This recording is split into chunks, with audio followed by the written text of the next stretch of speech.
Praise lord. దేవుడికి స్తోత్రం. అందరికి కూడా వందనాలు. అందరు బాగున్నారు కదా. ఈరోజు మిమ్మలను మీ కుటుంబాలను దేవుడు దీవించలాగున, ఆశీర్వదించలాగున, బలపరచలాగున, ప్రతి ప్రార్థన సహాయమును దేవుడు అనుగ్రహించలాగున, నెరవేర్చలాగున మీ అందరికి కూడా వందనాలు. ఈరోజు ఉంటున్న మాట చూసినట్లయితే మొదటి దినవృత్తాంతాలు 22:13 ఉంటున్న మాట, నీవు ధైర్యము తెచ్చుకొని బలముగా ఉండుము, భయపడకము, దిగులు పడకము. అవును, ఆయన ధైర్యం తెచ్చుకొని బలముగా ఉండమని, అంతేకాకుండా ధైర్యం తెచ్చుకునేవాడిగా, దిగులు పడని వాడిగా నీవు ఉండాలని ఆయన కోరుతున్న దేవుడై ఉంటున్నాడు. అవును, ఈ మాట ఒకసారి చూసినట్లయితే మరి రాజైన దావీదు సొలొమోనుతో మాట్లాడినట్టుగా మనం చూస్తున్నాం. ఈ విషయాలు ఎప్పుడు మాట్లాడుతున్నాడు? చాలా మందికి భయము, లేకపోతే ధైర్యం లేని స్థితి, భయపడే స్థితి, దిగులు పడే స్థితి ఎప్పుడు వస్తుందంటే, భయపడొద్దు అని ఎప్పుడు అంటారంటే ఆ భయానక పరిస్థితులు ఎదుర్కొన్నప్పుడు, భయానక పరిస్థితుల్ని వారు ఫేస్ చేసినప్పుడు వాళ్ళు ఏం చేస్తారంటే భయపడిపోతూ ఉంటారు. నిజమే నిజమే నిజమే. ఈరోజు మరి దేవుడు భయపెట్టే పరిస్థితుల్లో, మరి ఒకవేళ భయపట్టే పరిస్థితులు నీకున్నప్పటికీ, భయపడాల్సిన అవసరత నీకున్నప్పటికీ నిన్ను భయపడొద్దని ఆయన అంటున్నాడు. దిగులు పడే పరిస్థితులు నీకున్నప్పటికీ అవి దిగులు పడొద్దు అంటున్నాడు. ఈ మాట పలుకుతున్న దావీదు ఎందుకు భయపడొద్దు అంటున్నాడు? ఏమీ లేనప్పుడు అంటున్నాడా? ఏమీ చాతగానప్పుడు అంటున్నాడా?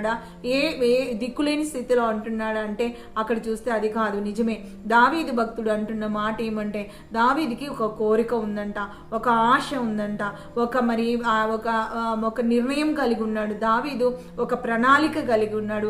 దావీదు దేవుణ్ణి ప్రేమించేవాడిగా ఉన్నాడు. ఎంతగా ప్రేమించేవాడంటే, నా దేవుని కొరకు నేను ఏదైనా చెయ్యాలి, నా దేవుని నేను మహిమపరచాలి, నా దేవుని నేను కొనియాడాలి, నా దేవుని నేను గణపరచాలి, నా దేవుని నేను హెచ్చించాలి. ఎలాగంటే అందరూ చెప్పుకునే విధంగా, దేశ విదేశీయులు చెప్పుకునే విధంగా, అందరూ తలుచుకునే విధంగా నేను దేవుని కొరకు ఒక మందిరాన్ని కడతాను. నిజమే, ఆయన అనుకున్న మాట ఏమంటే, ఒక మందిరాన్ని కట్టడానికి ఆయన మందిరం కొరకైనా ప్రయాస కలిగిన వాడిగా ఉన్నాడు. అవును, అప్పుడు దేవుడు అన్నాడు, మరి ఇక్కడ 22లో చూసినట్లయితే ఆయన మాటలు మనం చూసినట్లయితే ఎంత ఆశ్చర్యకరంగా ఉంటాయో. చాలా మంది కూడా మంచి స్థితిలో ఉన్నప్పుడు, వారికి ఉంటున్న స్థితిగతులను మారిపోయినప్పుడు, వాళ్ళ కన్నీళ్లు తుడవబడినప్పుడు, వారి కష్టాలు కడదేరినప్పుడు, వారి అనారోగ్యం ఆరోగ్యంగా మార్చబడినప్పుడు వారు ఏం చేస్తూ ఉంటారంటే దేవుని మర్చిపోయేవారిగా ఉంటారు, దేవుని విడిచిపెట్టేవారిగా ఉంటారు. చూద్దాంలే అంటారు. ఏంటి ఇంకా రావట్లేదు, మందిరానికి రావట్లేదు, ప్రార్థనలో గడపట్లేదు అంటే, అప్పుడంటే బాధలో ఉంది కాబట్టి ఇప్పుడు మాకంతా కష్టాలు తీరిపోయినాయి అంటే వీళ్ళ ఉద్దేశం ఏంటంటే, బాధలు వస్తేనే, కష్టం వస్తేనే, అవసరత వస్తేనే మరి దేవుడి దగ్గర రావాలి అన్న ఒక చెడు దృక్పథం కలిగిన వారిగా ఉంటారు. కానీ దావీదైతే అలా కాదు. దేవుణ్ణి అన్ని పరిస్థితుల్లో, అరణ్యంలో ఉన్నప్పుడు ఆరాధన చేశాడు, ఒంటరిగా ఉన్నప్పుడు ఆరాధన చేశాడు, మరి అంతేకాకుండా మరి పశువుల మందలో మేపుతున్నప్పుడు మరి దేవుని మహిమపరిచిన వాడిగా ఉన్నాడు. నీవు వెళ్ళి ఆ పని చేయనిది ఈ పని చేయనేసి మరి అన్నలందరికీ మంచి స్థితి ఉండి దావీదును ఒక్కరిని కూడా మరి అరణ్యంలో మరి వదిలిపెట్టినప్పటికీ, లేకపోతే అరణ్యపు పని, గొర్రెల పని ఇచ్చినప్పటికీ కూడా ఆయన ఎంతగానో సంతోషించినట్టుగా మనం చూస్తున్నాం. అవును, ఈ రోజు మరి దేవుడు నీతో నాతో మాట్లాడుతున్నాడు. దావీదుకుంటున్న మనసు ఏమంటే, నా స్థితిగతిని మార్చి నేను ఇంత మంచి స్థితిలో ఉండడానికి కారణము నా దేవుడే అంటూ, నా స్థితిని మరి గొర్రెల దగ్గర నుంచి సింహాసనం మీదికి దేవుడు తెచ్చాడంటూ మరి ఎంతగానో కొనియాడాడు. ఇక్కడ చూసినట్లయితే అది మొదటి దినవృత్తాంతాలకు రాసిన గ్రంథంలో 22వ అధ్యాయంలో చూసినట్లయితే ఆయన అంటున్న మాట, తర్వాత దేవుడు అతడు తన కుమారుడైన సొలొమోన్ను పిలిపించి, ఇజ్రాయేలు దేవుడైన యెహోవాకు ఒక మందిరంను కట్టించదని అతనికి ఆజ్ఞ ఇచ్చెను.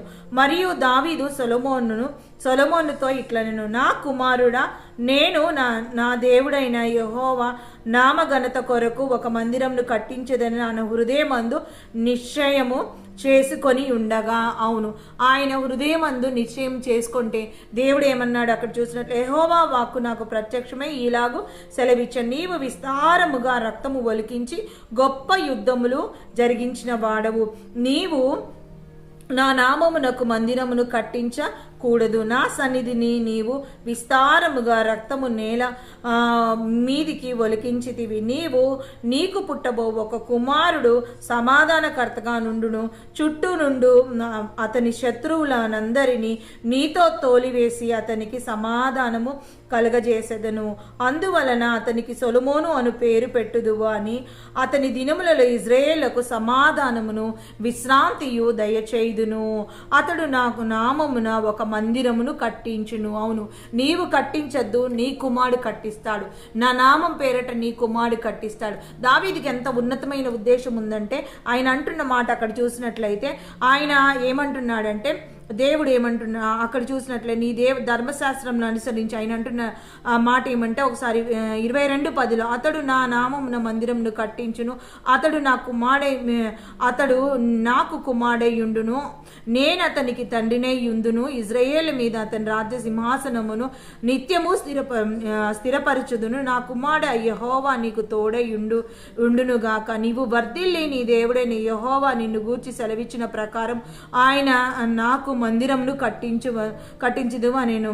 అప్పుడు దేవుడైన యెహోవా ఇజ్రాయేలుకు నీవు అనుసరించినట్లుగా వివేకం అనుసరించి ఆయన అంటున్న మాట, ఇంకో మాట చూసినట్లయితే ఆయన అంటున్న మాట ఇంకో ముఖ్యమైన మాట ఏమంటాడంటే, అందరూ చెప్పుకొనున్నట్లుగా ప్రసిద్ధికి కీర్తిని బట్టి 5వ వచనం, నా కుమారుడైన సొలొమోను పిన్న వయసు గల లేతగా యెహోవా కట్టబో మందిరమును దాని కీర్తియు అందమును బట్టి సకల దేశములలో ప్రసిద్ధి చెందునట్లుగా అది చాలా ఘనమైనదే ఉండవలెను గదా.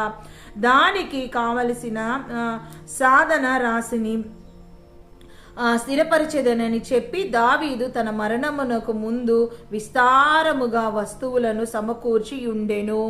ఇవన్నీ కూడా కుమారుడికి చెప్తున్నాడు. సకల దేశాలు వాళ్ళు చెప్పుకోవాలి, సకల దేశాలు కూడా మరి దేవుని నామాన్ని మహిమపరచాలి, సకల దేశాలు కూడా దేవుని నామాన్ని కొనియాడాలని ఆయన కోరుతున్నట్టుగా మనం చూస్తున్నాం.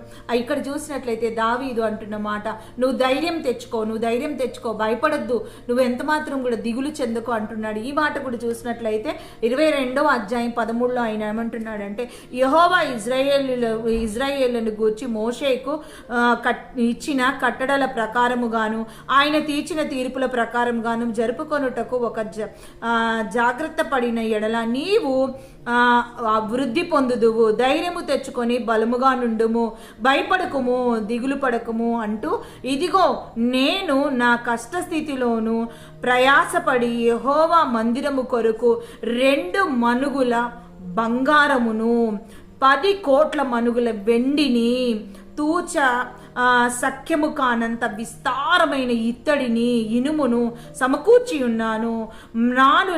రాళ్లను కూర్చి తిని నీవు ఇంకను సంపాదించిన.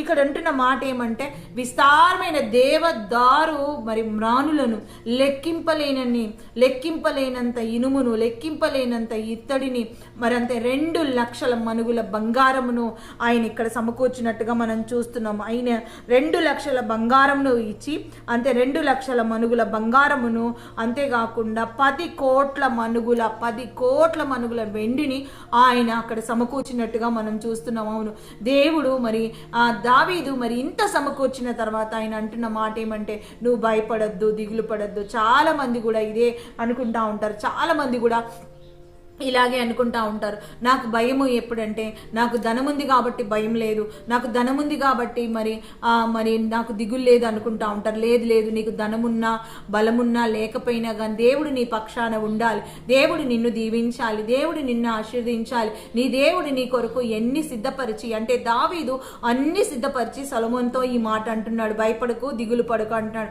బంగారమును అక్కడ పెట్టి ఆయన అంటున్నాడు, నువ్వు భయపడకు, దిగులు పడకు. వెండిని పెట్టి ఆయన అంటున్నాడు, మనుగుల లక్షల మనుగుల కోట్ల మనుగుల మరి బంగారమును వెండిని పెట్టి, ఇత్తడిని పెట్టి, ఇనుమును పెట్టి, కర్రను పెట్టి ఆయన అంటున్నాడు, నువ్వు భయపడకు, దిగులు పడకు.